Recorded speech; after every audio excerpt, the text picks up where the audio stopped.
알겠습니다. 김순철 교수님께 지금 처음에 이제 제가 이 강의에 대한 제안을 받았을 때 이 모빌리티라는 거는 되게 우리가 중요하게 생각하는 개념어였지만 그걸 연구하는 연구원 내지는 분과가 따로 있다고 하는 데에서 되게 신선한 자극을 좀 받았고요. 그리고 그것이 함의하고 있는 내용이 결국 우리가 동시대가 그런 어떤 굉장히 중요한 캐릭터를, 속성을 갖고 있기 때문에 그걸 연구해야 되는 어떤 국면이구나 이런 생각을 했고, 그래서 제가 강의 주제를 이제 먼저 드릴 때 고민했던 거는 그런 거였습니다.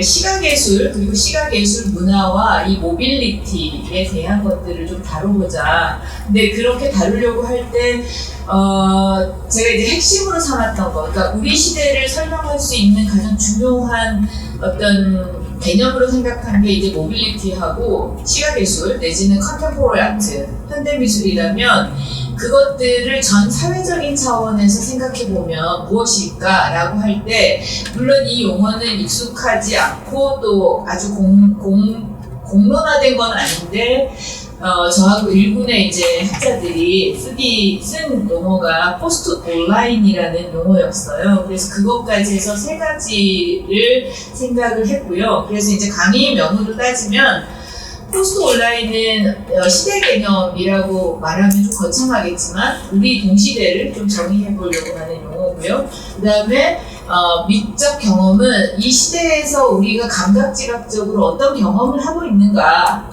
아름다움의 경험이 아니라 에스테릭한 경험, 그리고 그게 이제 오늘 제가 참조한 이 연구소가 발간한 번역서 중에 모빌리티 연구서가 있잖아요. 거기서 키네스테시스 용어들 같은 것들이 이제 결국은 이 경험, 에스테릭하고 결부될 겁니다. 에스테릭 익스피리언스하고. 그 다음에 이제 그것들이 미술에서는, 동시대 시각예술 내지는 시각문화에서는 주요하게 화두가 되고 있는 게 이제 퍼포머티비티, 수행성 내지는 퍼포먼스인데, 그것들을 제가 이렇게 교집합적으로 좀 다뤄보려고 합니다. 오늘 강연에서는. 그래서 이제 키 컨셉은 포스트 온라인을 일종의 시대 개념이라고 했을 때 그 시대 개념 속에서 우리는 어떤 감각지각적인 내지는 인식론적인 변화를 겪고 있는가, 이게 이제 저한테 가장 중요한 연구 주제이고요. 그렇다면 우리 이제 포스트 온라인이라는 이 낯선 용어부터 이제 생각을 해봐야 될 것 같긴 한데, 사실 미술에서는 포스트 인터넷 아트라는 용어가 2000년대 초반부터 굉장히 중요하게 쓰였습니다. 그리고 포스트 인터넷 아트 워크 같은 것도 있고 작품들도 작가들도 있는데요. 왜 그 용어를 그대로 갖다 쓰지 않냐면, 포스트 인터넷이라 그러면 지금 우리가 갖고 있는 스마트폰의 세계들, 그러니까 모바일과 앱으로 통칭되는 이 세계들을 다 포괄할 수가 없어서 소위 온라인으로 연결된, 오프라인이 아니라 정기적 관계로 연결되는 것들을 좀 포괄하자 해서 포스트 온라인이라는 용어를 썼습니다. 근데 큰 개념적 차이가 있는 건 아닙니다. 포스트 인터넷과.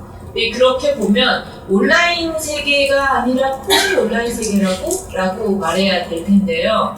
이게 이제 여러분 다 잘 아실 것 같습니다만, 예를 들면 마이클 랩이나 이런 사람들, 그러니까 인터넷과 초고속 이런 것들이 막 만들어지고 월드와이드 웹, 이게 이제 국제적 화두가 됐던 게 90년대잖아요. 근데 그 90년대부터 굉장히 철학 분야에서 많이 떴던 게 이 사이버네틱스와 온라인 연구들이었거든요.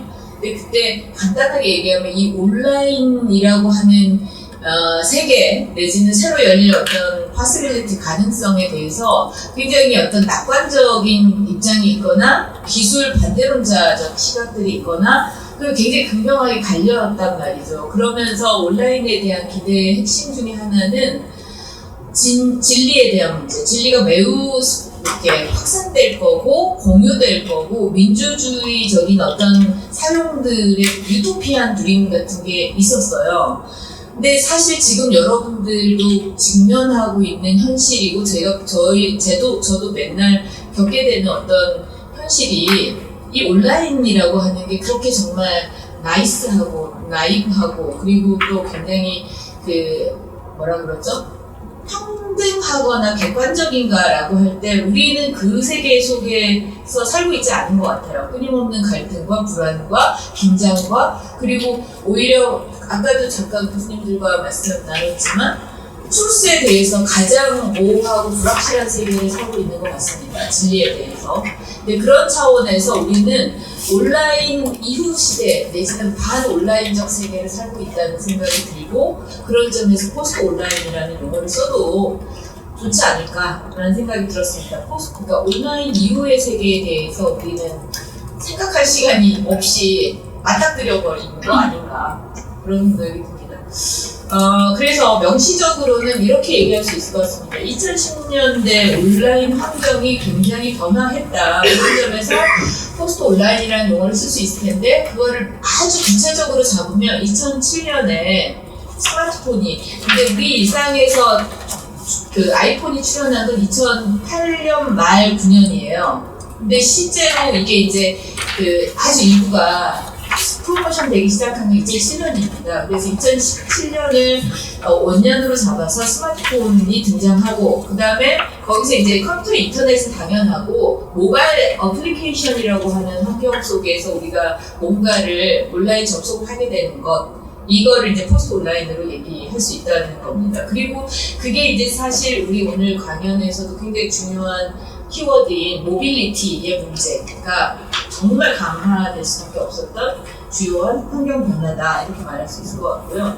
그게 이제 제가 이제 베냐민 전공자로서 끊임없이 갖고 있는 고민은 이거거든요. 동시대가 어떤 시대인가와 그리고 인간은 어떻게 살고 있는가, 익시스턴스의 문제. 근데 그 인간 현존의 문제를 베냐민 같은 학자는 예를 들면 존재론적 차원이 아니라 지각과 경험의 문제로 연구를 해왔던 것이죠. 그게 이제 아주 많은 분들이 읽은 기술국제시대 예술작품 같은 논문에서 뼈대를 이루고 있는 논리입니다. 그래서 지각, 경험, 기억, 그리고 집단의 어떤 역사적인 인식론 이런 것들이 이제 베냐민의 학술적 뼈대라면 그것들이 이제 저한테는 동시대를 이해하고 동시대 미학을 정리하고 우리가 갖고 있는 미적 감수성이 어떻게 구성되고 있는지를 연구하기 위한 되게 중요한 논거 같은 게 돼 있습니다. 저한테. 그런 차원에서 이런 연구들을 하는 것이고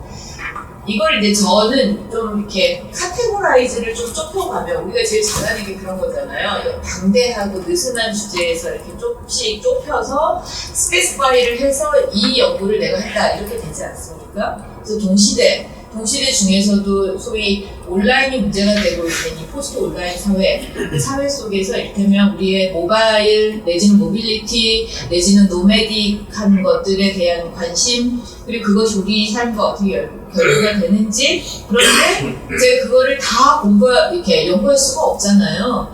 저는 그래서 시각예술 문화에 특화시켜서 한번 보자. 이렇게 한 겁니다. 그래서 이제 문화예술도 분명히 우리 현존이 바뀌는 만큼이나 패러다임이 쉬프팅하고 있는데 그 쉬프팅하고 그러니까 우리가 맨날 살아나가니까 그 변화를 사실은 체감을 하면서도 이렇게 객관화시키지 못하거나 내지는 그 틈 없이 막 같이 가는 것 같아요. 쓰나미처럼.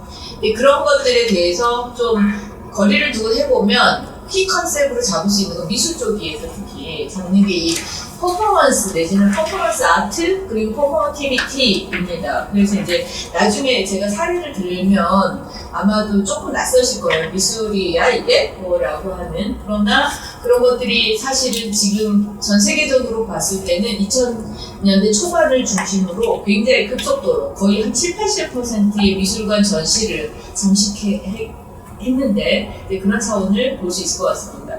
그러면 앞에서 제가 말씀드린 것처럼 우리의 에스테틱 익스피리언스는 달라졌다는 거야. 그러니까 예를 들면 스마트폰이 없었을 때 나는 무엇을 어떻게 기억했지? 내지는 시간 개념, 시간에 대한 지각이 어땠지?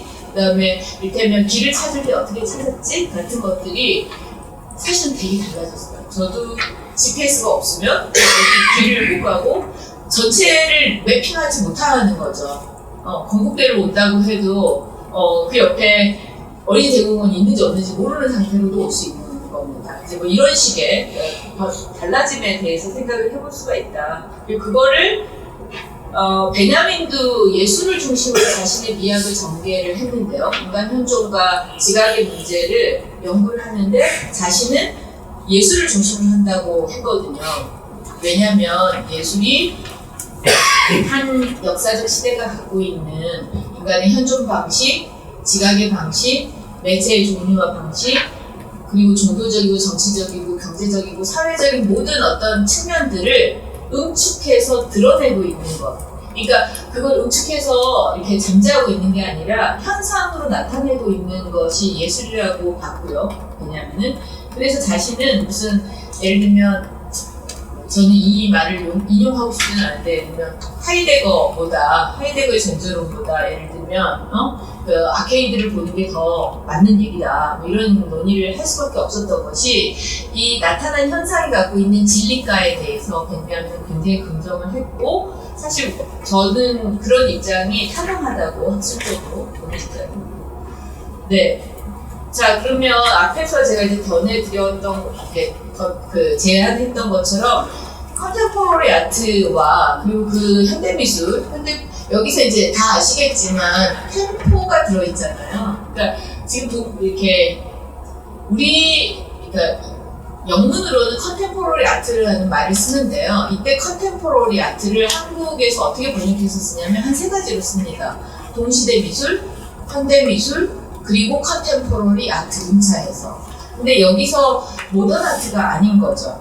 그러니까 모더니즘의 아트와 이 컨템포러리 아트는 역사적 구분을 해야 되는 겁니다. 근데 여기에 템포가 있는 거를 보시면 템포가 같다는 뜻이죠. 우리랑 지금 그런 의미에서 동시대 미술인 거예요.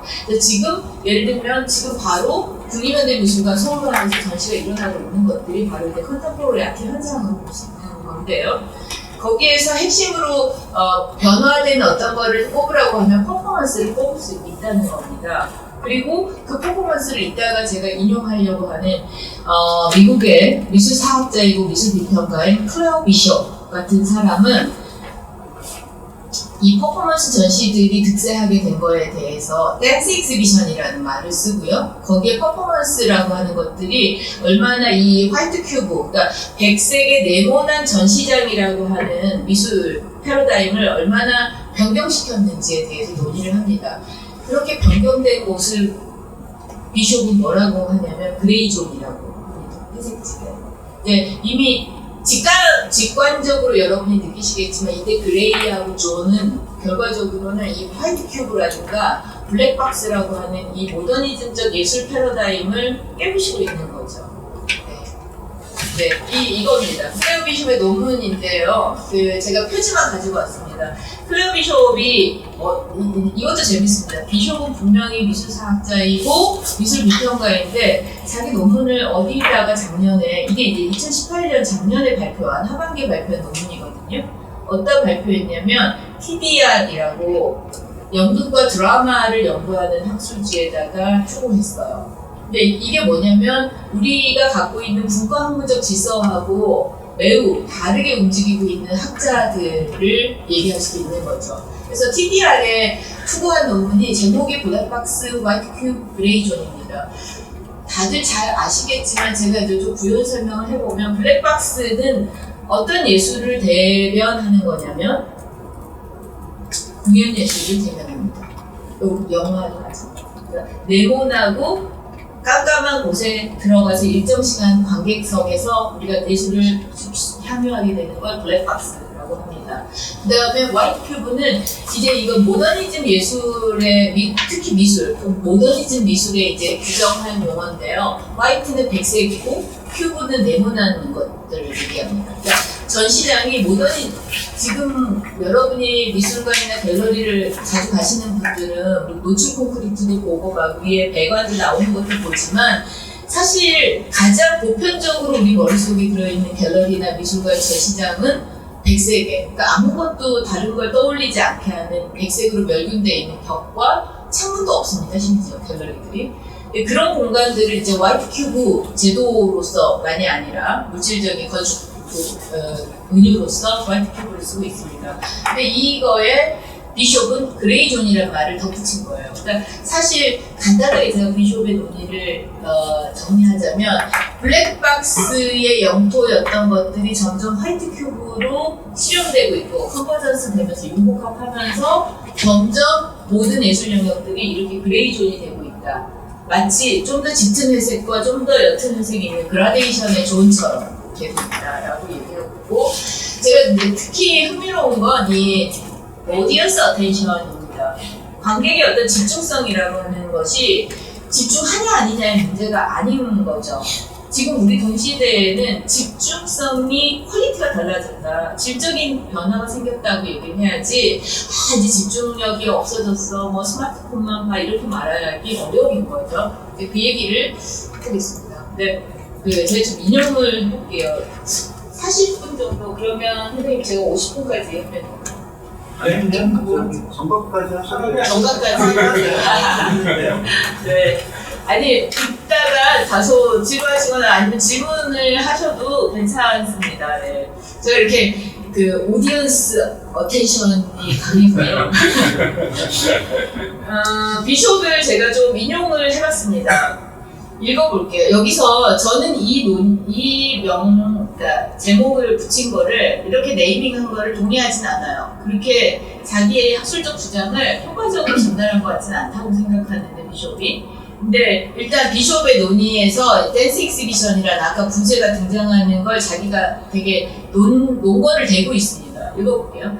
나는 댄스 익시비션을 퍼포먼스를 위한 새로운 회색지대의 패러다임 형식으로 읽는다. 그러니까 미술만이 아니라 예술의 패러다임이 바뀌고 그게 회색지대가 되고 있는데 나는 그거에 대해서 댄스 익시비션을 중심으로 본다. 이렇게 얘기를 하고 있습니다. 그리고 이제 부연 설명한 것이 이게 이제 사실 객관적 정보에 가깝습니다. 퍼포먼스란 실험 연극의 블랙박스와 갤러리의 화이트 큐브가 여기 중요한 건 역사적인 거예요. 동시대 갑자기 이런 게 아니라 미술과 공연 예술이 계속 실험이든 뭐든 진보적인 걸 추구해 오면서 모더니즘 이래로 역사적으로 계속 새로운 걸 추구하다 보니까 머징하고 있는 겁니다. 지금 오히려 섞이고 있는 겁니다. 융합함에 진화해온 것이다. 그게 퍼포먼스다. 근데 회색지대의 특징, 지금 이제 동시대 예술의 아트의 시각 예술만이 아니라 동시대 예술의 특징 중에 하나는 사실은 소셜 미디어다. 스마트폰은 관객의 중요한 부분이 됐다. 그리고 댄스 전시는 우리 삶 내지는 우리의 생활이 이 부분 키워드죠. 유비쿼터스 포터블 테크놀로지. 이게 이따가 제가 그 물류 그러니까 로지스틱스, 그 다음에 핸들링, 쉬핑 이런 것들과 결부될 수 있을 겁니다. 유비쿼터스 포터블 테크놀로지로 우리의 일상생활이 점령이 됐는데 여러분 이렇게 말하면 거창하지만 택배를 기다리는 우리의 마음을 생각하시면 어디서 오는지 모르는 데를 기다리게 됩니다. 그런 부분에 대해서 이렇게 그 시대적인 부분에서 미술로 보면 이게 댄스 전시다. 첫 댄스 전시는 2007년에 열렸고 그 이후에 아이폰과 클라우드, 여러분 구름 위에다 모든 자료를 올려놓고 다 공유하자라고 하는 식의 그런 것들이 출현했다. 이게 우연의 일치겠느냐 이렇게 얘기를 결부시킨 거죠. 그 다음에 자신이 클럽 비숍이 댄스 아트라고 하는 이유가 있는데 이거는 좀 제가 공범이 생길만 하다고 생각합니다. 근데 그 개념은 잘 논거를 됐는데 그거를 댄스로 이렇게 뭐라 그러죠? 봉투에 담는 게 왜 이렇게 하지? 라는 생각이 저는 듭니다. 오히려 이 댄스 익스비션이라고 하니까 갑자기 블랙박스 아트로 다시 돌아가고 있는 것 같아지는 거예요. 어쨌든 근데 내가 퍼포먼스 전시를 하지 않고 댄스 전시를 하는 이유는 댄스가 그 시각적이고 감각적인 특성으로 인해서 테크놀로지, 주의 집중, 노동, 집합적 현존을 둘러싼 동시대적 불안은 가장 강력하게 융합한다고, 수렴한다고 볼 수 있기 때문이다. 이렇게 얘기를 했습니다. 저는 이 문장이 굉장히 중요한 문장이라고 생각을 하는데 그 문장의 의미를 댄스로 포괄시키자 그러면 우리가 있다고 보는 겁니다. 여기서 제가 주목하는 건 우리의 시각적이고 에스테틱한 캐릭터가 어디서 발현이 되고 있냐면 테크놀로지로. 그 다음에 우리의 그 소위 attention, intention 이런 것들로 그 다음에 레버, 노동 이 부분 나중에 제가 그 제시할 얘기가 포스트 포디즘입니다. 그러니까 우리는 후기 포드주의 시대를 살고 있다. 그 부분을 얘기할 수 있고 그 다음에 집합적인 문제 우리가 같이 모여서 어떻게 살고 있는가에 대해서 얘기할 수 있는데 그거를 그 비숍은 그리고 아트 영역에서는 앙스트, 불안으로 이해하고 있다 이런 겁니다. 그리고 사실 여기서 딱히 우리가 이 말을 부정하기는 어려울 것 같아요. 근데 이때 불안은 예를 들면 마르크스나 뭐 이런 사람들이 말했던 20세기 초반의 불안하고는 굉장히 다르잖아요. 그 현존의 불안은 되면 전 세계적인 어떤 전쟁 공포라든가 인간의 이성이 실패했을 수도 있어라는 공포라면 지금 우리의 공포는 진짜 현존의 공포 아닙니까? 내가 여기서 말씀했는데 그게 동영상에 떠가지고 갑자기 앞뒤를 다 잘리고 강수 교수가 이상한 소리 해서 더 놀래가지고 뭐 이렇게 될 수도 있어라면서 극존칭을 쓰고 누군가의 그 계속 눈치를 살피고 그리고 할 수 있는 말과 할 수 없는 말 사이에서 말이 어그러지고 하게 되잖아요. 그런 차원에서 이를테면 불안을 얘기할 수 있을 것 같은데 그거를 이제 예술적으로 얘기하자면 시각적인 것과 감각적인 캐릭터를 갖고 얘기할 수 있다. 근데 저는 댄스라기보다는 이거를 뒤에 이런 말이 나와요. 팔림프세스트라는 말을 하거든요. 클레어 비숍이. 비주얼 팔림프세스트 이렇게 얘기합니다. 그러니까 이런 것들이 다 제 욕은 아니고 포이트식으로 얘기하면 중층 결정돼 있는 곳으로서의 시각예술. 그리고 그게 이제 베냐민이 말하는 이 모든 사회적 속성들이 종합한 것으로서 예술작품 연구가 자기의 본령이다라고 하는 것과 결이 되는 것 같습니다. 네, 앙스트 불안이 나왔는데요. 동시대의 불안이 나왔는데요. 지금 보여드리는 요 컷은 여기 읽어보시면 있지만 독일의 현대 예술가고요. 미술가라고 딱 말하기 좀 그래요. 어쨌든 아티스트로 시각예술가로 분류되는데 안네 임호프라고 하는 작가입니다. 여자 작가고요. 연출과 이 퍼포먼스 디렉팅을 주요하게 합니다. 근데 이 작가가 여러분 이 얘기부터 하면은 그런 작가야? 라고 하실 수 있는데요. 2017년 베니스 비엔날레, 그러니까 베니스 비엔날레는 아시겠지만 전 세계의 미술에서 가장 어떤 그 인덱스가 될 만한 아트 이벤트거든요. 2년마다 열리는. 그런데 베니스 비엔날레는 크게 제가 많은 수다를 떨면 말려주세요. 크게 두 개의 분야로 나뉩니다. 베니스 비엔날레는 하나는 본전시라고 메인 익스비션이라고 해서 말 그대로 아르세날레라는 곳에서 그곳에서 기획자 내지는 그 해의 아티스틱 디렉터로 뽑힌 사람이 자기 주도로 전시를 하나 만듭니다. 그게 이제 본전시고요. 자르디니 공원에는 전 세계 국가관이 놓여 있고 그 국가관의 전시들이 있어요. 그러니까 그 국가가 뽑은 커미셔너하고 아티스트가 나가서 약간 이런 비유 저 별로 안 좋아하지만 예술 올림픽 같은 걸 하는 겁니다. 근데 이게 베니스 비엔날레 원래 비엔날레는 사실 그렇게 역사적으로 오래되지 않았는데 베니스 비엔날레는 19세기 말에 처음으로 만들어졌어요. 그래서 제국주의 산물이라고 합니다. 이따 말씀드리겠지만 포스트 포디즘이라고 얘기할 때 우리가 전제하는 건 글로벌리즘이거든요. 근데 그 글로벌리즘의 제일 반대항에 있는 게 이 제국주의, 문화 제국주의인데 그거의 대표 모델이 사실은 베니스 비엔날레예요. 근데 역설은 뭐냐면 그 베니스 비엔날레 모델을 갖고 글로벌 소위 컬처 투어리즘이 완성됐어요.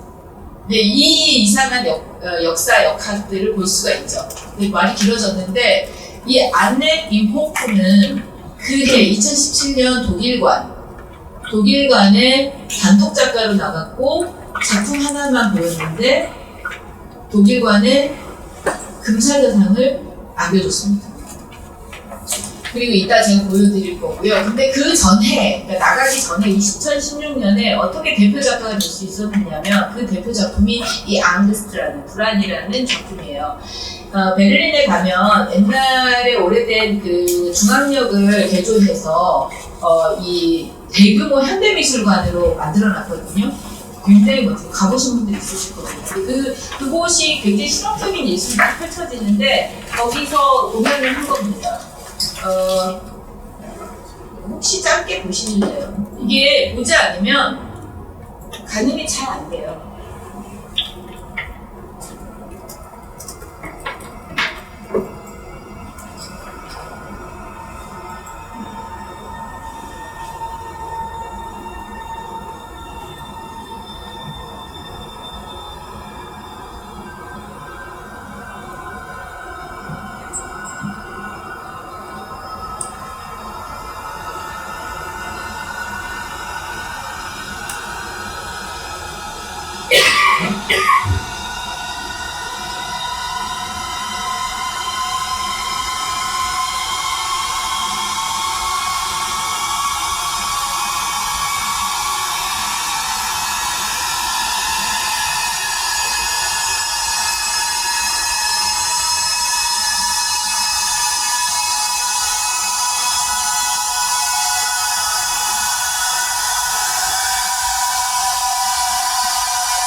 네, 여기까지만 볼게요. 나중에 유튜브로 찾아보시면 안내 이모프만 찾아도 꽤 비디오 클립이 많습니다. 찾아보시면 되는데 제가 이걸 보여드리면서 몇 가지 강조하고 싶은 거 제가 보여드린 장면들이 다 있어요. 끝에 보면 드론 띄우는 거 보셨죠?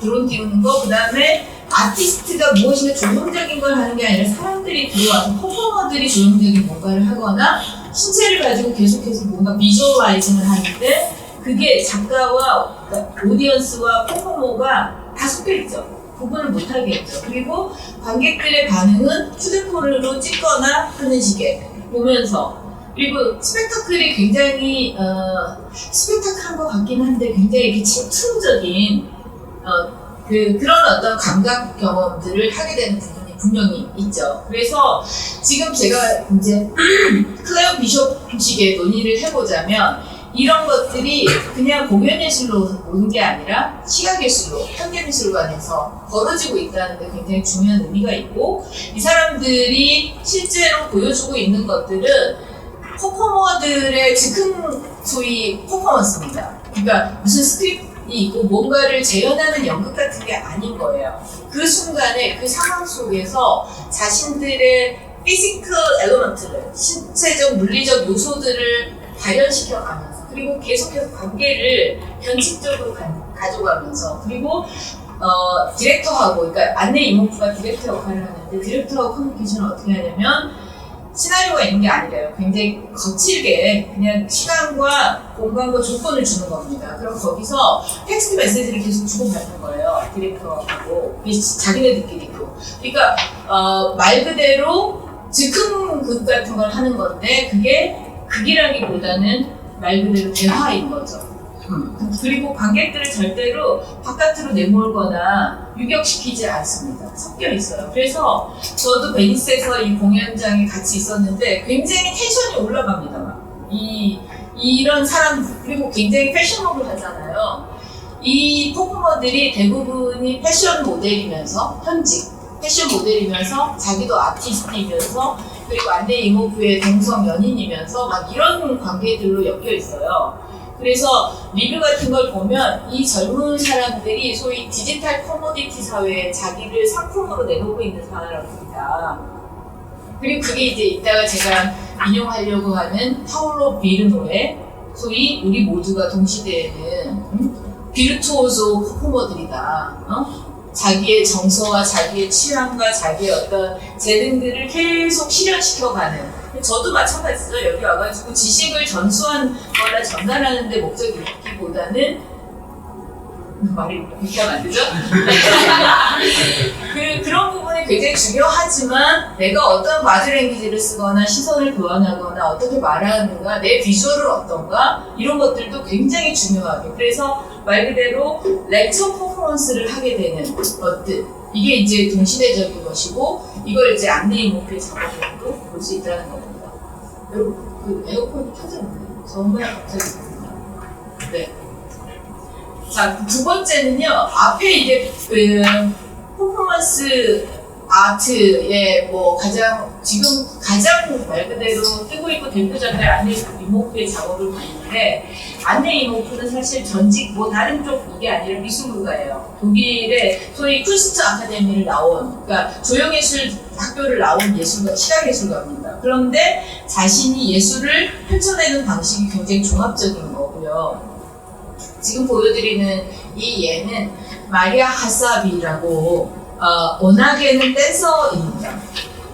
그 소위 그러니까 무용을 하는 사람인 거죠. 근데 이 무용가 마리아 하사비가 모마에서 뉴욕의 그 유명한 뮤지엄 오브 모던 아트 현대미술관에서 자신의 작업을 하는 겁니다. 지금 사진이 되게 스펙타클하게 찍힌 것도 있지만 이 마리아 하사비는 뭘 했냐면 안무를, 그러니까 자기의 콜리오그라피를 이 모마의 전시 조건, 건축 조건, 그 다음에 비지터들의 행동 방식 같은 거를 결합시켜서 연구해서 안무를 짰습니다. 그래서 지금 보는 게, 이 사람은 사실은 마리아 하사비 자신이에요. 근데 다들 각자 남녀 퍼포머들이 이 모마의 그 건축 공간이나 사람들이 걷고 전시를 관람하기 위해서, 예술을 만나기 위해서 이 공간을 사용하는 방식들을 자신들 신체 전체를 가지고 해석하는 퍼포먼스를 했습니다. 일정 기간 동안.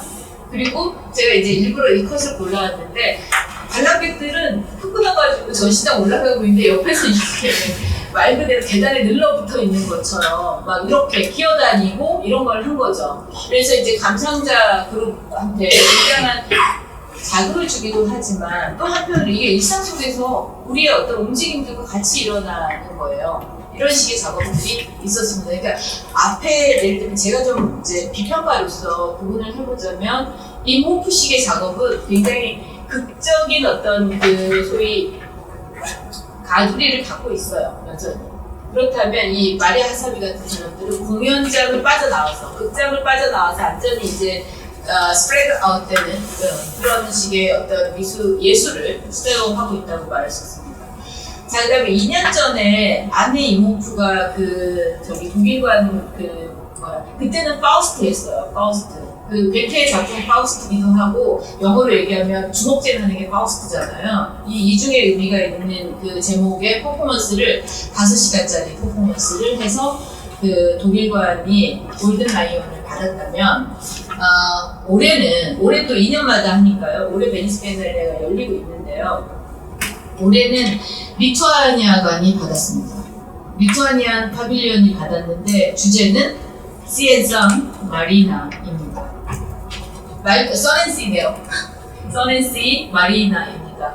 이 작품은 어떤 작품이냐면, 지금 여러분이 유추해 보시면 어떤 것 같으세요? 일부러 제가 또 이 컷도 이렇게 골라왔거든요. 우리가 그냥 이렇게 리니어하게 생각하면 별로 관계가 없거나 충돌하는 것들이 여러 개가 여기에 한꺼번에 다 섞여 있다고 저는 해석합니다. 뭐냐면 빛이에요. 반짝이는 해변가 풍경이고 사람들도 그런 그 퍼포먼스를 하고 있는데 실내입니다. 명확하게 실내. 그러니까 전시장 안으로 들어왔어요. 그 다음에 이 사람들은 자기의 여가와 여가를 즐기는, 바캉스를 즐기는 것처럼 보이지만 오디언스가 있죠. 관객들이 둘러싸고 있는 곳이고, 말하자면 이 사진에서 우리는 굉장히 많은 것들을 말할 수 있는데, 시각예술의 주 무대로서 베니스 비엔날레에서 대상을 받았는데, 그 작품이 시각예술로서의 조형적인 예술은 하나도 없어. 형태를 그리고 만들고 하는 게 하나도 없는 거예요. 그 다음에 오페라입니다. 오페라 형태를 띠고 있어요. 실제로 이것도 그 동영상을 보여드릴 수 있지만 시간 관계상 동영상 볼까요? 무슨 영화를 보겠다고 이렇게 집중하겠습니다. 이게 보시죠? 네. 이거는 제가 동영상 쪽이 아니라 이 사진을 가져온 추천을 제가 링크해 놨네요. 네. 여기 있어요. 짧아서 잠깐만 보셔도 대략은 아실 수 있어요.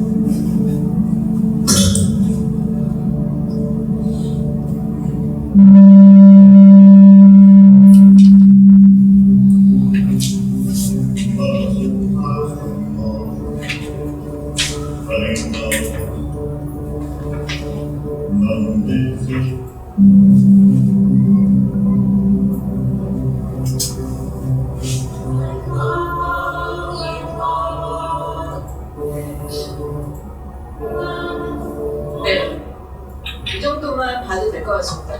이번에 이 상을 받은 이 리투아니아관에 지금 여러분이 동영상으로만 노래 가사를 다 우리가 접하지 못한 상태로는 이게 뭐지 싶을 텐데 무슨 컨셉이야 라고 생각할 텐데 주제는 확실하게 폴리티컬합니다. 환경 문제를 다루는 거고요. 환경의 이 소위 대참사가 목전에 와 있는데 우리가 지금 이 서넨시를 해양을 즐기고 바닷가에서 이러는 뭐 이런 건데 여기서 중요한 거는 그 메시지가 아니죠. 메시지를 어떻게 퍼포먼스하고 있느냐, 시각적, 감각적 양피지화하고 있느냐의 문제입니다.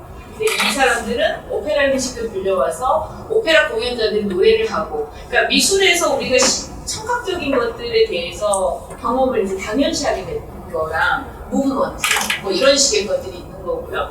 그 부분에서도 제가 이제 2년 간격으로 골든라이언을 어디서 어떤 형태, 예술의 형태가 받았냐라고 했을 때 베네수엘라의 아네 이모프가 받았고 올해 이렇게 리투아니아가 여기서 받았단 말이죠. 그 얘기는 뭐냐면 우리가 너무 비약하는 게 아니라면 현대미술의 패러다임이 다를 수 있다. 뭐 페인팅, 스컬프처, 심지어는 인스톨레이션 아트, 비디오 아트도 아니고 지금은 이렇게 행위예술의 문제로 가고 있다 이렇게 말할 수 있다는 겁니다. 그래서 제가 간단하게 다시 정리하면 일종의 패러다임이 됐다, 퍼포먼스가. 그렇게 얘기할 수 있고, 그러면 그걸 말로 풀어보면 뭐냐, 컨템포러리 아트가 우리의 몸 내지는 피지컬한 것, 피지컬한 것들을 엄청나게 많이 관심을 갖고 드러내는, 익스포즈하는, 공연하는 맥락에 우리가 있는 것 같다 이렇게 얘기할 수 있다는 것이고요.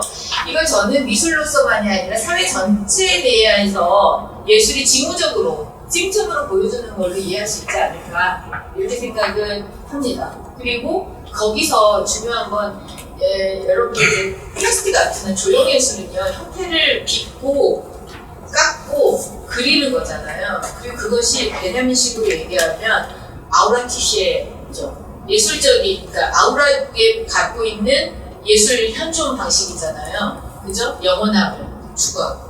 그러나 지금 우리 시대는 그런 걸 추구하지 않는다는 거예요. 시각예술에서도. 오히려 확고부동하고 영원한 게 아니라 이 미팅하고 있는 것들에 끊임없는 관심을 갖고 있다는 거고, 그게 제가 이 모빌리티가 굉장히 중요한 화두다라고 말씀드리고 싶은 부분과 연결되는 겁니다. 그러니까 말하자면 우리는 모든 것들이 미결정 상태, 그리고 위키드한 상태, 그리고 불확실성 속에 있는 상태 속에서 살고 있고, 우리의 예술도 그런 것들을 계속 갖고 가고 있고, 근데 그거를 부정적인 부분으로서가 아니라 우리의 동시대적 캐릭터, 퀄리티, 에스테릭 퀄리티로 봐야 되지 않을까 이렇게 얘기할 수 있는 것이고, 그게 이제 아까 교수님들과 제가 잠깐 연구실에서 말씀을 드린 제가 정의한 이 관계 모델입니다. 그물이면서 필라멘트인 거.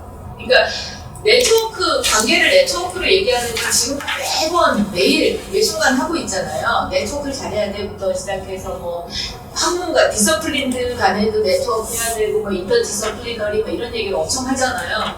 근데 사실은 어느 때부터인가 이 말이 지겨워지기 시작하기도 하고, 저는 우리의 추구 욕망이라든가 아니면 실제를 다 못 담아내는 것 같아요. 네트워크만으로는.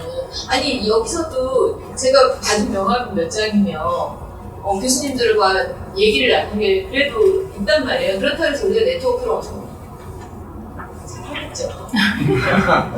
근데 어쨌든 말하자면 그것들 간에 예를 들면 제가 오늘 강연을 하고 1년이 지나서 다른 학회나 이런 데서 뭐 원장님을 뵙는다 하더라도 그건 네트워크예요. 근데 그 네트워크가 예를 들면 나트루식으로 얘기해서 끈적끈적하고 점처럼 떼지고 이런 식의 네트워크이지 아니면 아주 견고한 뭐라 그러죠?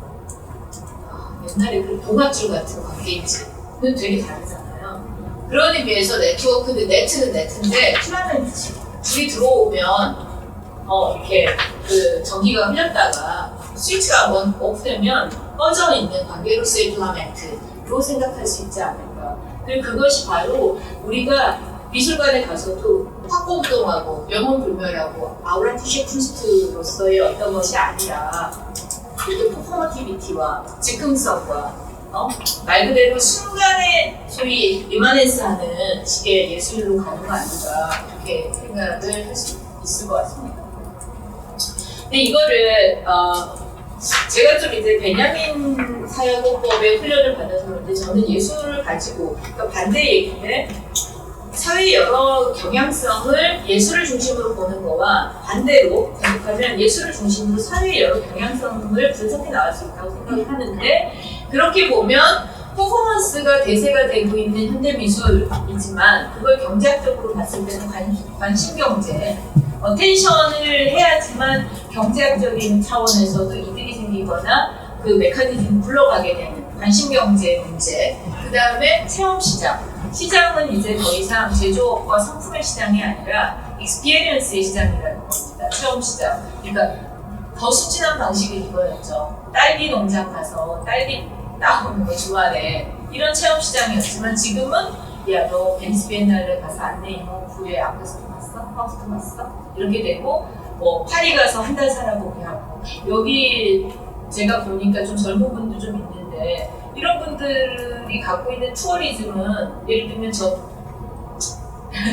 말하자면 뭐 50대가 갖고 있고 60대가 갖고 있는 여행이라든가 삶의 거랑 굉장히 달라요. 단지 무슨 에어비앤비를 잘 쓰고 뭐 이런 거에 문제가 많은 거죠.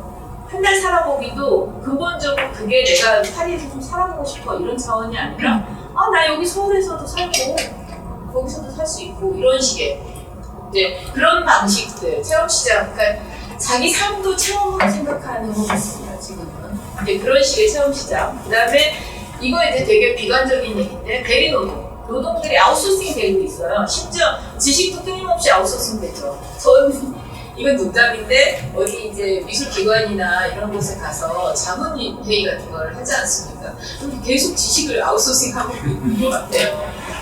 그런 것들. 그 다음에 위임된 신체들이라는 단어는 이제 클레어 비숍의 얘기인데 위임된 신체들. 무슨 얘기냐면 아까 마리아 하사비가 자신이 저걸 디렉팅을 했다 하더라도 그래서 퍼포먼스로 참여를 하지만 다른 퍼포머들은 그 무용단의 댄스 컴퍼니에 있는 그 팀원들은 내지는 후배들은 스태프들은 자기 신체가 위임돼 있는 거예요. 그 퍼포먼스에 그 아트피스에 이제 그런 식의 위임된 신체들. 근데 놀라운 건 여러분들이 예를 들면 저를 비교하지 말고요. 그러면 예를 들면 우리가 어떤 식의 사랑합니다 고객님이라는 전화를 받아야 되는 그 노동자 아니면 뭐 하청을 받아서 자기가 어떤 일을 하고 있는 사람들 그런 사람들은 끊임없이 위임된 신체들과 위임된 노동을 하고 있는 거라고 말할 수 있다는 거예요. 근데 그게 말하자면 가치평가는 어디로 일어나냐면 퍼포먼스 그러니까 행위로 일어나고 그 행위가 퍼포먼스 똑같은 단어죠. 성과로 이어지는 거. 당신의 퍼포먼스가 어떤지는 당신의 소위 성과 연봉 뭐 이런 식으로 가는 거예요. 그런 의미에서 이거는 파울로 비브너의 용어입니다. 포스트 코디즘 오더, 포스트 코디스트 오더라고, 후기 포스트주의적 질서라고 번역을 했는데요. 그런 식의 어떤 상황들로 바뀌었다. 그리고 그거를 메마처럼 키워낸 게 이게 이제 글로벌리즘과 글로벌 자본주의인 거죠. 저는 요즘에 한일관계나 이런 걸 보면서 그래도 학자나 인문학 하는 사람들로서 글로벌리즘의 부정성을 비판할 때가 참 좋았다. 이거 갑자기 무슨 신냉정 시대도 아니고 이렇게 되고 있지라는 생각을 좀 하는데요.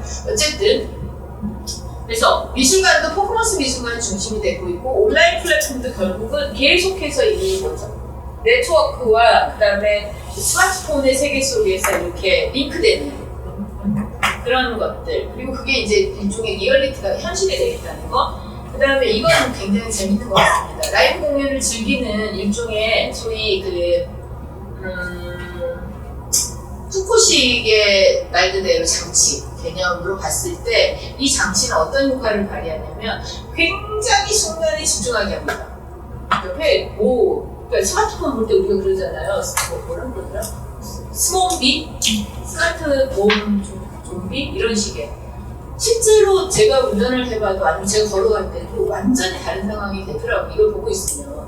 근데 그런 식으로 굉장히 집중하는데 그것이 베냐민식의 영화관에서의 디스트랙션, 산만한 관중하고 매우 등을 대고 있는 거라는 거죠. 고도로 집중하는데 그 고도의 집중성은 사실은 우리가 근대적 개념에서 지식과 예술에 기대하고 있는 집중성, 뎁스, 깊이하고 완전히 다른 방식인 거죠. 그래서 비유적으로 얘기하면 우리의 모든 어떤 커뮤니케이션과 컨텐츠들이 터치 스크린인 것 같고 JPEG 파일로 되어 있는 것 같고 그다음에 현실이 라이브 브라우저 같다고 평가하고 있습니다. 우리 마치 이런 거 있잖아요. 여러분 그런 적 없으십니까? 시간이 많이 갔는데 디지털 카메라 갖고 스마트폰이 나온 이후에요. 나온 직후에 디지털 카메라로 이 작은 그 창을 보게 되잖아요. 촬영하면서. 이런 적 없으십니까? 안 돼요. 줌에 나온 피치 이거 안 되는데 이거를 이렇게 했었잖아요. 왜냐면 스마트폰의 지각 상태에 걔들 단 몇 달 사이에 걔들을 썼어요. 근데 이게 지금 어떠냐면 모든 관계에서도 그렇게 일어나고 있다는 겁니다. 이렇게 터치해서 마치 현실이 터치 스크린 같은 거예요. 그래서 모든 일상생활의 문제 해결도 그렇게 가는 거.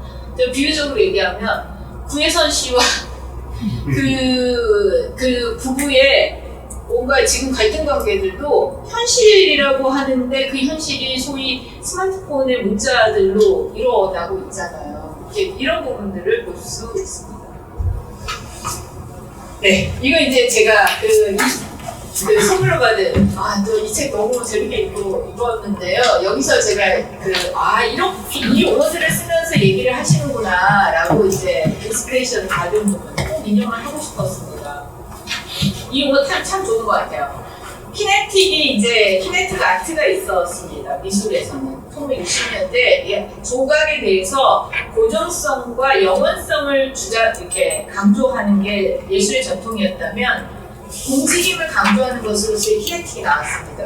여러분 미술책 맨날 보셨을 칼버가 키네틱 아트의 원조입니다. 그러니까 모바일이 아니죠. 근데 그것들을 킨으로 한다면 그거에 아이스테시스를 결합한 게 이제 키네스타리스인 것 같아요. 키네스테시스인 것 같고요. 읽어볼게요. 모빌리티에 대해서 많은 예술과 인문학 연구를 관통하는 공통의 실마리가 있다면 우리는 이 실마리가 키네스테시스와 키네스테틱스 개념에 압축되어 있을 수 있다고 느낀다.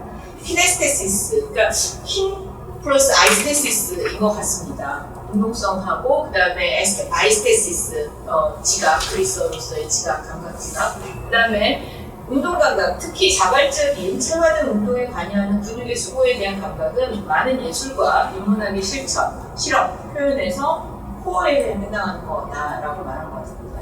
이 개념이 단지 움직이는 사람의 근육 감각이 결부되는 것을 넘어서 키네스타틱스, 즉 운동미학으로, 저는 이 운동미학이라는 말이 잘 와닿지는 않았어요. 운동미학으로 포괄적으로 틀이 지어진다면 특히 그렇다. 이것은 이 부분이 저는 동사를 쭉 나열한 게 참 번역을 훌륭한 효과 아니고요. 어디서 효과지냐. 굉장히 많은 우리한테 지식 정보를 준다고 생각합니다. 이것이 실행되고, 감지되고, 지각되고, 표현되고, 측정되고 안무되고 음미되고 욕망되는 운동이다. 사실 여기 안에다가 훨씬 더 많은 동사들을 집어넣어야 되겠죠. 그죠? 근데 이런 부분들이 말하자면 연구 대상으로 포괄될 수 있다. 키네스테릭스를 통해서 라고 얘기한 것 같습니다. 그리고 문자들 좀 다했어. 문자들이 그러시구나. 네. 어쨌든 다 했어요. 다 있다고 한 명이야. 다 있다. 운동량 해결해 주세요 나중에. 아니 독자로서 감사를 어쨌든 이 내용들과 운명하는 거를 제가 이론을 좀 가지고 와봤습니다. 근데 이거는 이제 여기서 키네스테릭스의 어떤 필요성과 그 학문이 가진 어떤 연구 범위 같은 것들을 좀 제가 압축해서 이론을 좀 해본 건데요. 미술에서는 1990년대 이후에 미술의 패러다임이 굉장히 바뀌고 있고, 그거를 학자라는 아니고요. 니콜라 브리오는 프랑스 파리 출신의 굉장히 유명한 스타 큐레이터입니다. 근데 이 큐레이터가 글을 상당히 잘 써요. 논문을 길게 쓰는 게 아니라 짧게. 근데 이 사람의 세계적으로 히트한 전서가 2개가 있는데요. 릴레이셔널 에스테틱, 관계미학이라는 책 하나랑 포스트 프로덕션이라는 책이에요. 근데 확실히 큐레이터들이 잘하는 게 뭐냐면 이 동시대 지각 변동을 피부로 느끼는 것 같아요. 근데 큐레이터들이 대부분 그걸 느끼고 몸으로 느끼고 전시를 만드는데 이 사람 그거를 개념화를 좀 잘했던 것 같아요. 그래서 이 사람이 The Relational Aesthetics라는 책에서 이런 말을 하고 있습니다. 자기가 90년대 후반에 현대미술을 좀 보니까 그 전의 미술하고 완전히 달라지더라. 근데 어떻게 달라지냐면 90년대 이후의 현대미술은 무엇인가를 그리고 만들고 빚고 조형하는 게 아니라 사람들과의 관계에서 계속 작용하고 있는 무엇인가를 한다. 그래서 어떤 예술가는 갤러리에서 전시를 하는데 뻔어 갖다 놓고 자기가 태국 출신이라고 태국 카레를 끓여요. 그 태국 카레를 대접하는 거예요. 그러면 거기 앉아서 사람들이 카레를 나눠 먹으면서 눈을 마주치고 키스를 하고 이런 식의. 그리고 또 어떤 작가는 이런 식의 서가 같은 걸 디자인하는 겁니다. 그래서 그거를 소위 파사주 같은 데다가 놓는 식의 방식으로 개입하는 거. 이런 작업들. 또 어떤 작가는 전시장 바닥에다 자신과 자신의 연인의 몸무게를 합친. 근데 그 연인이 에이즈로 죽었어요. 그 연인을 기리는 어떤 방식으로서 사탕을 만들어서 바닥에 깔아놔. 감상자가 그걸 들고 갈 수 있어. 이런 식의 작업들로 바뀌고 있더라. 90년대 후반부터. 근데 그거를 주목해서 이 니콜라 브리오가 뽑아낸 게 릴레이셔널 에스테틱입니다. 관계미학, 관계적인 것들에 대한 것들. 근데 여기서 제가 좀 전에 태국 카레 얘기했잖아요. 그 작가가 이름이 뭐냐면 리크리 트라바니자라고 하는 작가입니다. 애초에 뉴욕 출신인데 태국의 태색이에요. 태국의 혈통이에요. 태국의 어떤 부분은 별로 없고, 사실은 이 북미 출신으로서의 굉장히 스마트한 감각을 갖고 있는 엘리트 아티스트인데요. 자기가 태국이라고 하는 에이시안이라고 하는 걸 되게 잘 프로모션을 해서 또 이제 스타 작가가 됐는데, 그 작가가 한 게 바로 태국 카레를 끓이는 겁니다. 끓여서 말하자면 뉴욕 갤러리에서 전시를 하면서 그거를 조그만 볼에다가 밥하고 이렇게 담아주는 거예요. 오프닝에서. 그걸 먹는 게 바로 관객은 자기 그 작품을 향유하는 거고, 자기 작품의 일부가 되고, 전시의 일부가 되고, 그런 식의 것들을 하는 겁니다. 근데 리크리 트라반자의 작품 중에 이런 작품이 있어요. 여러분, 현대미술은 지금 이렇게 패러다임 시프트한 현대미술은요, 더 이상 평가하지 않는 자동차? 저 자동차 만들어드린 거야? 아니면 컬러를 칠했대? 이렇게 말씀하실 수도 있을 것 같은데, 뭐냐면 여기서 이제 써놨는데요. 리옹 비엔날레, 1995년 리옹 비엔날레 이 작가가 초청을 받습니다. 작품을 내야 돼요. 근데 작품을 내는 게 뭐였냐면, 자기가 이 노란 옛날 구형 포르쉐를 타고 리옹까지 가는 겁니다. 그 집에서. 그걸 카메라로 찍어요. 그리고 그것들을 영상으로 게시하고 그 차를 리옹 비엔날레 전시장에 주차해 놓는 거. 까지가 적어졌어요. 여러분 여기 모빌리티 너무나 적합하지 않습니까? 근데 그거에 대해서 니콜라 브리오가 이렇게 얘기를 했습니다. 그러니까 리그리 트라발자는 좀처럼 예견이 되지 않은 여러 방식의 사회성을, 즉 관계의 미학을 생산해내고 그것의 가장 중요한 특징으로 모빌리티, 변동성. 근데 이 정일 선생은 이걸 변동성이라고 번역을 해놨는데 저는 변동성이란 말이 한국어로 잘 와닿지 않더라고요. 그래서 어쨌든 모빌리티가 이 리크리 트라발자의 미술의 핵심이 됐고 그거를 우리가 동시대 미학으로 정의하자면 관계의 미학이다. 이게 이제 우리의 논지인 것 같습니다. 그의 작업은 임시 캠프장, 야영지, 워크숍, 만남, 외적 등으로 구성된다. 트라발자 작업의 진정한 주제는 노마디즘인데 여행에 따르는 여러 문제를 통해서 우리는 비로소 우리의 형식 체계를 또렷하게 가시화해주는 것이다. 혹시 여기 제가 제 눈으로 봤을 때는 되게 젊어 보이는 남자분들이 좀 있어요. 네, 거기서 네 번째이나 이런 분들. 근데 이런 분들 혹시나 자기 일상이 사실은 이런 그러니까 뭐 럭셔리하진 않더라도 임시 캠프장, 야영지, 워크숍, 만남, 외적, 썸 이런 거 아니에요? 그죠? 여성분들은 그런 것 같은데. 근데 확실히 저랑 여기 원장님이나 교수님들은 여기에 속하지 않습니다. 이런 삶이 되게 피곤해할 거예요. 끊임없이 노매디즘 무슨 짐 쌌다고 맨날 인터내셔널 하자는 거 별로 안 좋아하는 인문학자들 특히나 어쨌든 이렇게 정리했고 자 이런 작업들이 그래서 미술의 주 무대로 등장하는 겁니다. 90년대부터 봤어요. 그리고 리크리 트라발자는 지금은 뭘 하냐면 미술관에다 요가매트 깔아놓고 관객들 와서 요가하라고 그러고 잘하시라고 그렇게 하는 것도 꽤 오래전에 제가 근데 얘기하고 싶은 건 다음입니다. 그 사례가 어떤 거죠? 네 여기네요. 시간이 이제 제가 이렇게 건너뛰는 건 아니고요. 맥락을 조금 더 펼쳐볼게요. 앞에서 봤던 그 작품 보이시죠? 리크리 트라발자의 작품입니다. 이런 비엔날의 실구매는 작품이거든요. 앞에 보세요. 굉장히 멋진 사람이 서 있는데요. 이게 동시대입니다. 제가 강의 준비를 하다가 구글링을 하다가 이걸 정말 우연하게 찾아냈어요. 이런 거를 말하고 싶다라고 생각은 했지만 딱 하고 있을 거라고 생각을 못했는데 딱 찾아내서 제가 정말 쾌재를 불렀습니다. 이렇게 정성스럽게 캡처해가지고 슬라이드를 만들어봤습니다. 뭐냐면 리크리 트라발자의 이 리옹 비엔날 작품을 검색을 했는데 이미지 검색을 한 거예요. 구글에서 텍스트 검색 말고 이미지 검색을 하니까 이런 게 뜨는 거예요. 굳이 들어가 봤어요. 개인 블로그입니다. 누구의 블로그? 이 사람의 블로그예요. 개인 블로그인데 이 사람이 전체 잘 모르겠어요. 이게 약간 요즘에 그런 것처럼 인스타카리 그런 거 같고 또 인플루언서 스타 그다음에 그 인스타로 이것저것 자기 입었던 거 걸친 거 이런 거 하는 것도 있고 그런 거 같은데요. 섹션을 보면 엑셀들도 있고 막 이렇게 있어요. 근데 제가 이걸 갖고 온 이유는 우리 시대의 예술과 미술이 어떻게 소위 즐기고 탐험하거나 내지는 수용되는지가 이게 바로 현 시대라고 생각합니다. 우리는 어느 특정 공간에 가서 특정한 태도를 갖추고 난 다음에 예술을 활용하는 게 아니라 그거를 가까이 끌고 옵니다.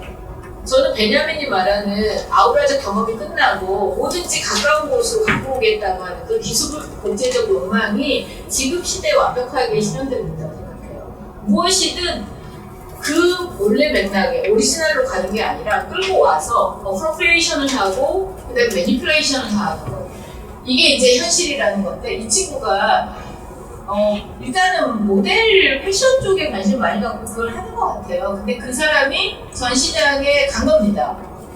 이거 유사 가짜 만든 게 아니고 전시장에 간 거예요. 전시장에 가서 사진을 찍은 거예요. 자신을 찍은 거죠. 작품을 찍은 거라기보다. 그러고 뭘 했냐면 여기 보시죠. I was wearing. 나 그때 뭐 입었어. 그래가지고 뭐 이렇게 보면은 막 그 뮤지엄 룩 했잖아요. 저 이런 걸 처음 들어봤어요. 미술관 룩이라는 게 뭐지? 했는데 라코스테 롱 슬리브스 폴로 그렇구나. 그러니까 미술 다른 거 찾아보면 재밌더라고요. 다른 데 갔을 때 다른 뭐 입었는지 같은 것도 다 나와요. 항목이 인벤토리가 있는 거예요. 근데 이걸 보면서 얘가 진짜 이상해가 아니라 동시대 미술 문화 그리고 어떤 자기 경험이 이런 식으로 향유된다는 거죠. 체험 경제, 체험 시장 이런 문제. 그리고 이 사람은 지금 그러면 자랑질 하고 있는 건가요? 저는 SNS 요즘에 그렇게 평가하는 분들이 너무 순진하게 평가하는 거라고. 자신은 디지털 커머디티예요. 디지털 상품이에요. 여기서 마켓을 엿보고 있는 겁니다. 그리고 이게 바로 파울로 비르노가 말하고 있는 비르투오소 같은 행위자들이에요. 우리 모두가. 저는 여기 와서 강사 내지는 뭐 강의를 하는 교수로서의 그 비르투오스한 퍼포먼스를 하고 있는 것이고 또 선생님들은 여기서 청자로서의 오디언스로서의 어떤 비르투오스 그 퍼포먼스를 하고 있는 것이고 예를 들면 백화점에 뭐 요즘에 막 사람들 잘려 나가잖아요. 주차 뭐 이런 사람들. 그리고 그것들을 대신해서 다른 무엇이 들어오는데 그게 뭐냐면 뭐 그 플래그샵에서 홍보를 하거나 하는 사람이고 아니면 전화 뭐 이런 식이 되는 거죠. 근데 이런 식의 노동 환경으로 바뀌고 있다는 겁니다. 제가 15분까지만 쓰겠습니다. 네. 그리고 그런 부분들이 이를테면 이 부분을 저는 좀 의미하고 싶어요. 여기서 되게 중요한 게 있어요. 그러니까 너무 우리가 순진하고 낙관적으로 지금 동시대적인 어떤 미디어나 지각 환경을 생각하면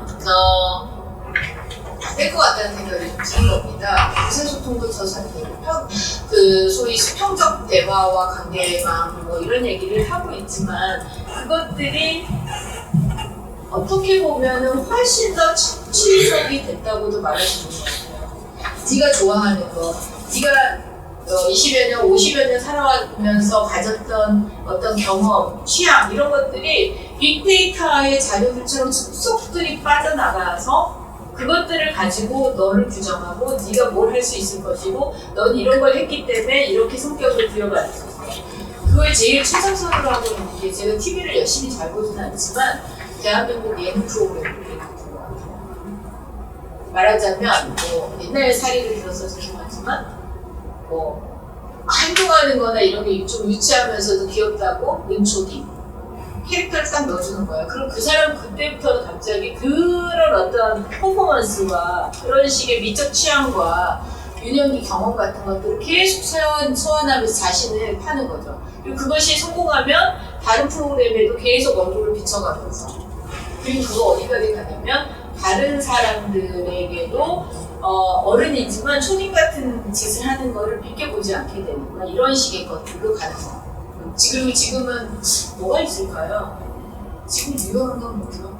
이런 연애 오락 프로에서 어쨌든 그런 식의 것들이 말하자면 최종적으로 어디로 가냐면 우리가 상품이라고 말했던 그 단순한 쪽으로 가는 게 아니라 훨씬 더 복합적인 차원의 민족 취향, 역량, 정서, 언어적 협력 능력 그리고 수익력 여부 같은 것들이 응축된 것으로서 소위 종합된 어떤 능력치로 간다는 겁니다.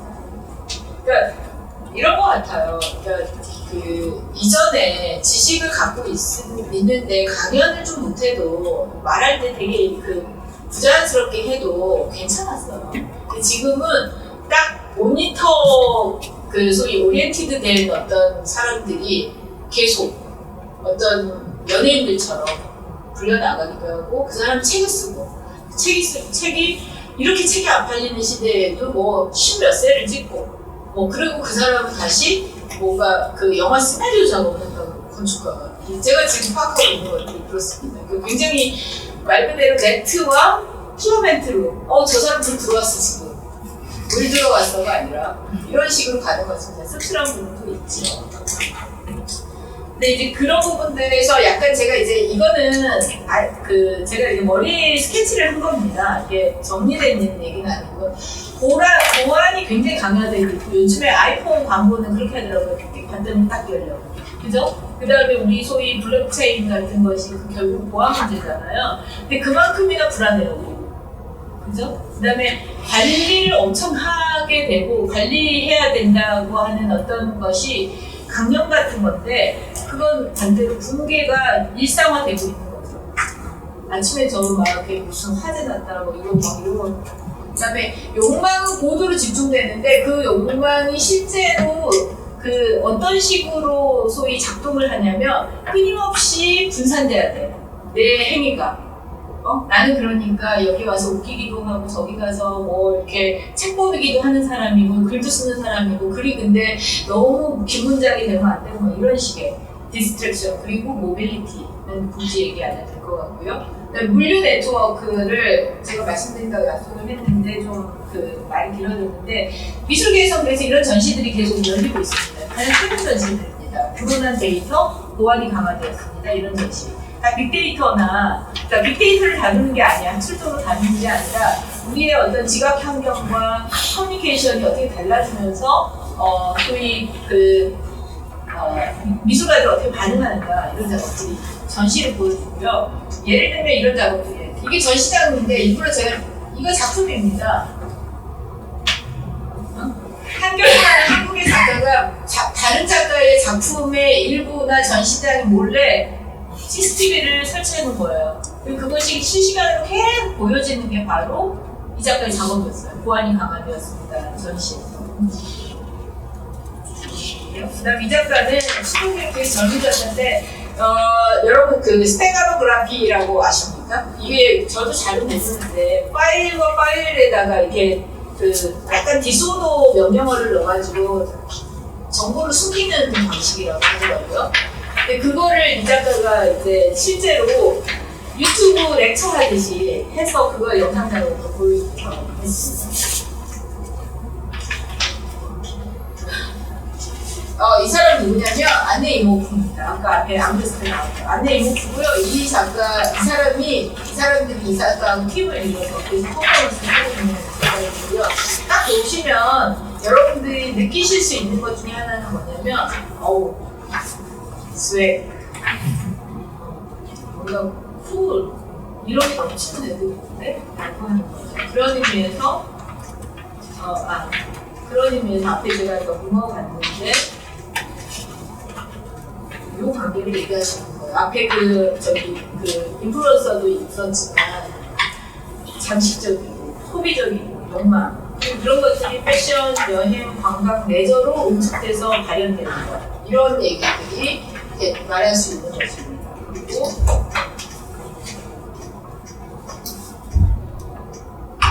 자, 요거는 이제 아까도 그런 얘기 있잖아요. 퍼포먼스 베이스로 뮤지엄이 막 재편되고 있다. 근데 이게 딱 요 장면이 뭐냐면요. 2년 전에 베니스 비엔날레 독일관 상가들 작업이거든요. 이렇게만 보면 감이 좀 안 오는데 전시장으로 들어서고 있는 퍼포머들이고요. 이거는 퍼포먼스를 보겠다고 줄 선 사람들입니다. 정말 엄청났어요. 5시간짜리 보면은 바깥에서 그냥 땡볕에 서 있는 거예요. 베니스 더운 날. 그리고 들어가려고 하고 들어가면 지속돼 있어요. 이렇게 사람들하고 지속돼 있는 곳에서 이 퍼포먼스를 하는 겁니다.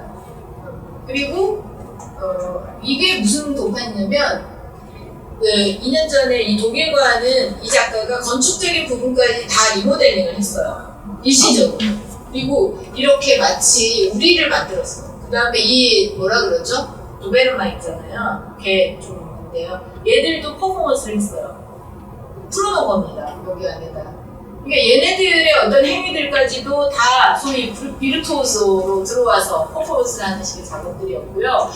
그리고 바로 오프닝을 해서 퍼포먼스 하고 있을 때 이 큐레이터들이 트위터나 SNS를 하는 것들을 제가 캡처한 겁니다. 이게 실시간으로 반응들이 있고 거기에서 내가 찍어서 이렇게 SNS에 올려주는 게 바로 내가 이 피드백을 하고 있는 것인 거죠. 이런 식의 모빌리티 얘기를 할 수 있고 이게 마지막 슬라이드인데요. 말하자면 이 전시는 이제 지금 하고 있는 전시인데 그리고 제가 여기서 이제 회색지대 전시라는 주제로 표현을 좀 했었는데요. 액션이 이종호라는 건축가분이 있고 돌아가셨어요. 근데 그분이 시도했던 그게 뭐냐면 도시재생과 청계천, 그 다음에 을지로, 세운 같은 데를 어떻게 리뉴얼할 건가의 문제를 갖고 작업을 했었거든요. 근데 그분을 추모하면서 동시대 문화예술 건축 그리고 인식론이 어떻게 바뀌고 있는지에 대한 얘기를 하면서 이 사람들이 키워드를 뽑은 게 리얼시티였어요. 아까도 제가 리얼리티 얘기를 잠깐 했지만 말하자면 우리가 갖고 있는 현실에 대해서 사실은 온라인이라고도 말하기 어렵고 그렇다 그래서 예를 들면 오프라인이라고도 말하기 어렵고 그럼 오프라인 앤 온라인이야? 그것도 아닌 끊임없이 우리는 그 말하자면 주의직 중과 주의 산만 그 다음에 소위 연결되는 것과 불연속하는 것 그 다음에 그 모든 것들을 아우르는 걸 저는 사실은 모빌리티 얘기해야 된다고 생각합니다. 그 안에서 말하자면 바우만식의 리퀴디티가 어떻게 흘러넘치거나 방울져서 분할되고 있는지 얘기를 해야 되지 않나. 그게 리얼리티 아닌가 이런 생각이 듭니다. 긴 강의만 들어주셔서 감사합니다.